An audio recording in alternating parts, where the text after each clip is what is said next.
It's and Oddworld.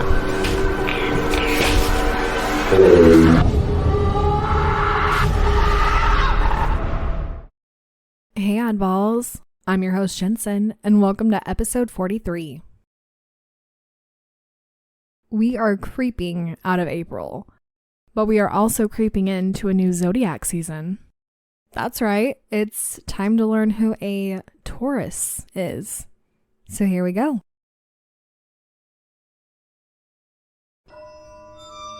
Zodiac. I'm into that. Taurus is a practical and well-grounded zodiac sign that values the fruits of their labor. They have a strong desire to be surrounded by love and beauty, and are drawn to the material world and physical pleasures. Individuals born under this sign are sensual and tactical, placing great importance on touch and taste as their primary senses. They are also known for being stable and conservative, making them one of the most dependable signs of the zodiac. Taurus individuals are committed to their choices and will endure until they reach a point of their personal satisfaction. All right, so if you know anybody from April 20th to May 20th, they are a Taurus, or you are a Taurus if you are obviously born between April 20th and May 20th, but now you know what a Taurus is, and we're going to jump right into stories.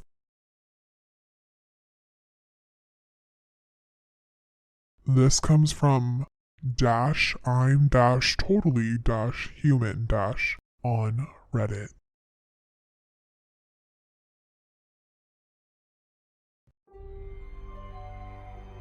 Back when I was younger, I lived in a big house.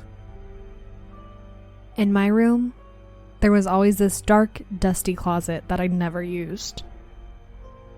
To get to it, you had to crawl through a small door, about a little smaller than half the size of a normal door. I never went in there for a reason. For one, the room was covered in child's drawings all over. Words, pictures, and other disturbing and unexplainable stuff I am not gonna say. Oh, and on a quick note, I was like 8 or 9 years old. For the first few years in this house, nothing ever happened. It was peaceful. But eventually, we had to take off the door for some reason. I forget. When my dad first took off the door, it was fine. It smelled a little dusty in my room, but nothing really happened. However, that night I could not sleep. All I smelled was something rotting. I kept smelling this for another 3 nights. I didn't want to tell my parents, as they were busy all the time while this was happening, so it would have just been a hassle for them.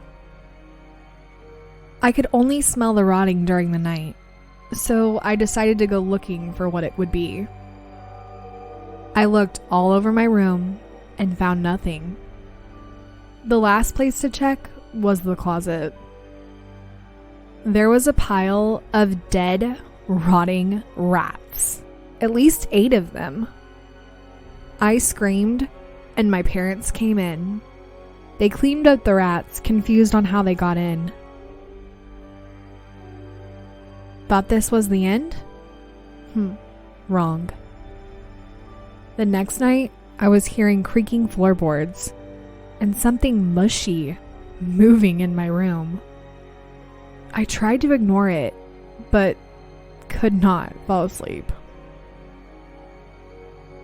The next morning, I found all of my dolls had black paint on them and holes in their face.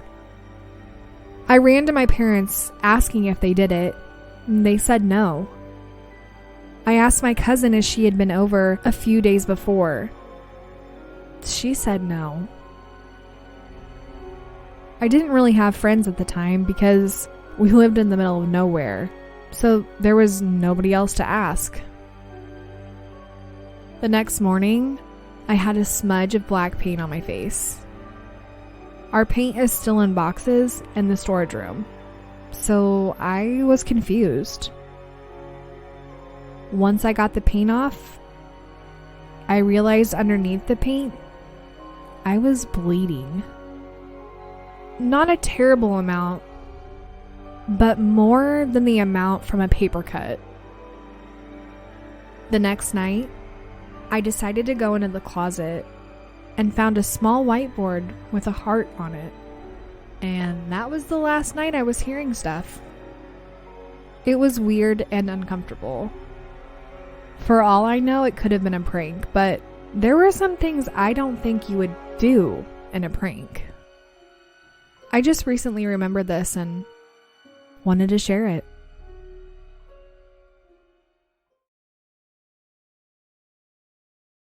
Hail to the nah, nah, hell nah. Absolutely not. No. First of all, attics and basements, let's be clear, are scary as hell. I mean, as I sit in my basement, but the fact that there are children's drawings and weird things that this person can't even explain or describe or wants to describe, like, what is going on? That is so scary. And I don't think it's a prank, because why would somebody do that to you at 8 or 9 years old? It just makes me wonder who lived in the house before you and what is the story there, because that's where you're going to find your answers. I would assume, at least. But yeah, I don't think it was a prank though. So it's really creepy though, nonetheless. So we're going to move on to the next story. This comes from Inside Bus 8114 on Reddit.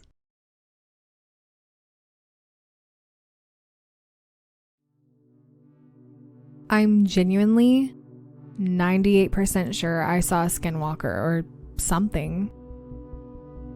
So it's around 9:40 p.m. I was driving home from work. I'm on my street, and I see this small, fluffy dog. But this was different because with a stray dog or cat, they would always run away. But this one stood extremely still, like a statue. I noticed it had deep, dark eyes, and I started to get a bad feeling. I honked my car horn to get it to move or some reaction. But nothing. Not even a flinch. As I approached the dog, I suddenly got this uneasy feeling of the dog staring. So I continued driving. And I was 5 feet away from the dog, and it started to walk towards my car.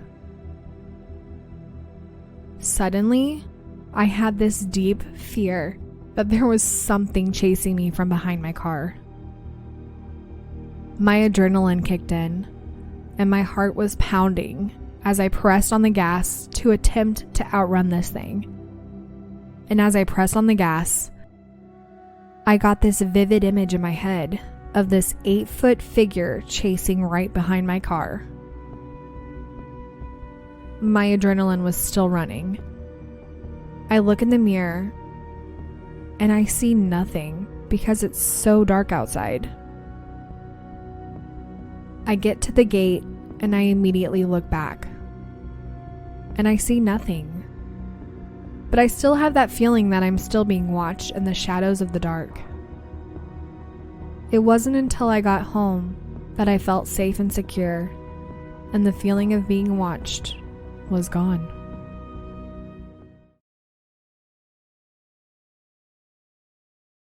That one gives me chills down my spine. I don't want anything chasing me in the dark. I mean, luckily you're in your car, but I'm just telling you right now, if something is chasing me and they get in front of my car or behind my car, more than likely in front, because I'm not going to throw my car in reverse to hit something. But I'm sorry, if it's in front of my car and they're running at me, I'm hitting it. I don't care because that's terrifying. No. That just gives me the heebie-jeebies. No. Anyhow, have any of you had an experience like this or like the previous story? I would love to hear it. And I hope you enjoyed today's episode. And well, it's an odd world after all. Oddballs, go follow us on It's an Odd World After All podcast on Instagram and Facebook. Also, give us a 5-star review on Apple Podcasts. If you have a story you would like to share, email us at it'sanoddworldafterall@gmail.com or message us on one of our social platforms. Don't forget to share us with your family and friends. And check out our website, it'sanoddworldafterall.com.